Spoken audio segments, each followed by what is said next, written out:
கன்னட சினிமாவின் முன்னணி நடிகர் சிவராஜ்குமார் புற்றுநோயிலிருந்து மீண்டும் படப்பிடிப்பில் கலந்து கொண்டுள்ளார்.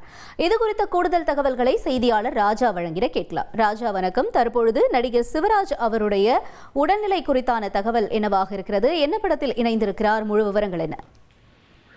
வணக்கம். கன்னட சினிமாவின் முன்னணி நடிகராக இருக்கும் சிவராஜ்குமார் தமிழில் ரஜினி படத்தில் ஜெயிலர், தனுஷின் கேப்டன் மில்லர் போன்ற படங்களில் நடித்திருந்தார். சமீபத்தில் புற்றுநோயால் பாதிக்கப்பட்ட இவர் கடந்த ஆண்டு சிகிச்சைக்காக அமெரிக்கா சென்ற நிலையில் சில மாதங்களுக்கு பிறகு நாடு திரும்பினார். அதையடுத்து மீண்டும் திரைப்படங்களில் நடிப்பதற்காக தன்னை தயார்படுத்திக் கொண்டு வருவதாக சமீபத்தில் வீடியோ ஒன்றில் வெளியிட்டு அதில் தெரிவித்திருந்தார்.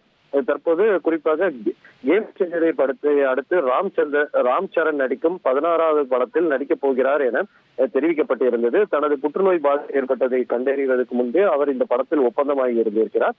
இந்த நிலையில் மார்ச் முதல் வாரத்தில் ஹைதராபாத்தில் இந்த படப்பிடிப்பு நடைபெறும். இதில் இவர் கலந்து கொள்வார் என கூறப்பட்டிருந்தது. தற்போது படப்பிடிப்பு தொடங்கி இருக்கிறது. இந்த நிலையில் சிவராஜ்குமார் இந்த படப்பிடிப்பில் கலந்து கொண்டிருக்கிறார். அதன் வீடியோ காட்சிகள் தான் வெளியாகி இருக்கிறது. அவர் படப்பிடிப்பில் கலந்து கொள்வதற்கு முன்பு அந்த கேரவனில் இறங்கி அவருக்கு ஆர்த்தி எடுத்து பூஜை செய்கிறார்கள். அவருடன் அவர் மனைவியும் இருக்கிறார். இந்த பேன் இந்தியா படமாக உருவாகும் இந்த புதிய படத்தில் ஜெகபதி பாபு, ஜான்வி கபூர் முக்கிய வேடங்களில் நடிக்கிறார்கள்.